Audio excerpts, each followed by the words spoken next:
Bismillahirrahmanirrahim. Assalamualaikum warahmatullahi wabarakatuh. Alhamdulillahirabbil alamin wassalatu wassalamu ala asyrafil anbiya'i wal mursalin sayyidina Muhammadin ibni Abdillah wa ala alihi wa sahbihi wa man tabi'ahu wa mawalah. Bersyukur kita pada Allah Subhanahu wa taala dengan ucapan alhamdulillahirabbil alamin. Berselawat kepada baginda Nabi besar Muhammad sallallahu alaihi wasallam dengan ucapan Allahumma salli ala sayyidina Muhammad wa ala ali sayyidina Muhammad. Pemirsa hadirin dimanapun Anda berada, sudah menjadi suatu hal yang umum ketika kita memiliki suatu nikmat dan pasti kita menginginkan keindahan dan kelezatan dari nikmat tersebut. Apa gunanya kita memiliki televisi yang bagus tapi kalau mata buta? Apa gunanya memiliki sepatu yang bagus tapi tidak punya kaki? Apa guna memiliki radio dengan suara yang lantang, suara yang indah tapi telinga kita tuli? Dan begitu pula dengan iman. Apa guna kita merasa memiliki keimanan tapi kita tidak bisa merasakan indahnya, lezatnya dan nikmatnya iman tersebut? Oleh karena itu dalam satu sabda Rasulullah sallallahu alaihi wasallam mengajarkan thalathun man kunna fihi wajada halawatal iman. Ada 3 perkara kata Rasulullah, barang siapa yang memiliki 3 perkara ini maka dia akan merasakan indahnya, lezatnya dan nikmatnya keimanan itu. Yang pertama adalah ayyakunallahu wa rasuluhu ahabba ilaihi mimma siwahuma. Orang yang mencintai Allah dan Rasulnya melebihi dia mencintai segalanya. Di sini tertanamkan bahwa cinta kepada harta adalah satu hal yang wajar. Cinta kepada pangkat jabatan biasa. Cinta kepada anak istri adalah hal yang lumrah, itu manusiawi. Tetapi semua itu tidak ada arti bahwa cinta yang sebenarnya adalah mencintai Allah dan Rasulnya. Cinta kita kepada harta, entah harta yang dulu yang digondrong maling meninggalkan kita, atau sebaliknya kita yang mati duluan meninggalkan harta. Cinta kepada pangkat jabatan hanya sementara.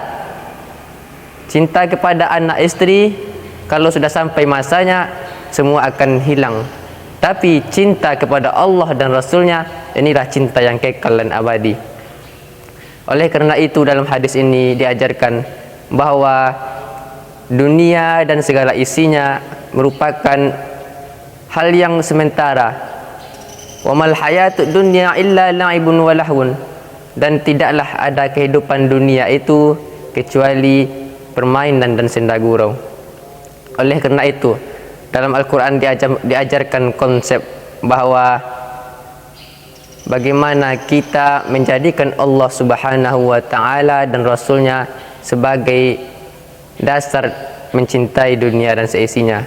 Maka di sini ketika harta meninggalkan kita, ketika jabatan tidak lagi kita miliki, di sini kita yakin bahwa inna lillahi wa inna ilaihi rajiun, bahwa semuanya berasal dari Allah Subhanahu wa taala dan akan kembali kepada Allah Subhanahu wa taala.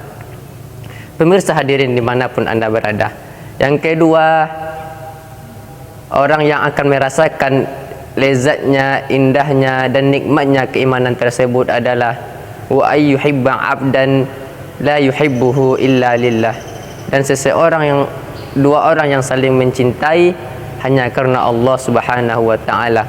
Dalam kehidupan sekarang ini banyak kita perhatikan bahwa ketika ada orang-orang yang bergaul, mereka yang saling mencintai tidak karena Allah Subhanahu wa taala, hanya karena kepentingan semata. Ketika kepentingan sudah tercapai, kawan jadi lawan. Ketika kepentingan sudah tercapai, yang dulunya saling merangkul, sekarang saling memukul. Na'udzubillahi min zalik. Makanya di sini diajarkan bagaimana konsep mencintai saudara kita. Cinta kepada saudara karena Allah Subhanahu wa taala.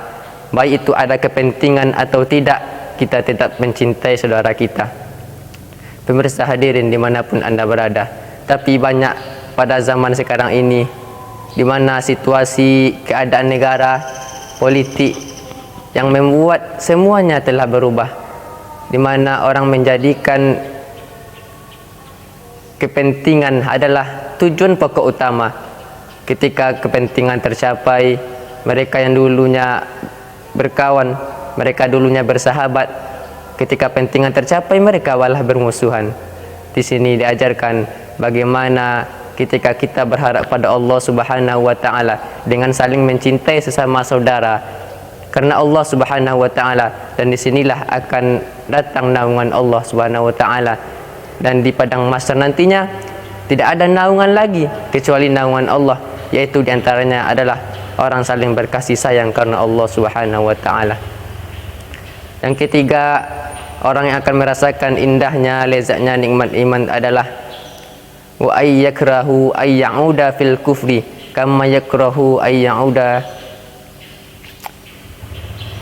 Yang ketiga adalah orang yang akan merasakan indahnya, lezatnya nikmat itu adalah wa ayyakrahu ayyauda fil kufri kama yakrahu ayyukdzafa finnar, yaitu orang yang membenci kemaksiatan, benci kemungkaran, sebagaimana mereka tidak suka terhadap neraka. Ketika ada seseorang yang melihat kemungkaran, di situ timbul rasa hati untuk menolak. Bahkan mereka benci terhadap kemungkaran, sebagaimana mereka tidak suka, sebagaimana mereka benci dengan azab neraka. Bukankah Rasulullah telah mengajarkan, ketika kita melihat kemungkaran, maka hendaklah cegah dengan tangan kita. Tidak sanggup, maka hendaklah cegah dengan lisan. Dan jika tidak sanggup, maka cegahlah dengan hati. Bagaimana cara mencegah dengan tangan? Yaitu ketika ada orang-orang yang memiliki kekuasaan, mereka pergunakan kekuasaan itu untuk amar ma'ruf dan nahi mungkar. Ketika seseorang yang sanggup mencegah dengan lisannya, yaitu para ulama, para orang yang berilmu, orang yang bisa menyampaikan kebenaran, di situ mereka bisa meyakinkan bahwa pentingnya amar ma'ruf dan nahi mungkar.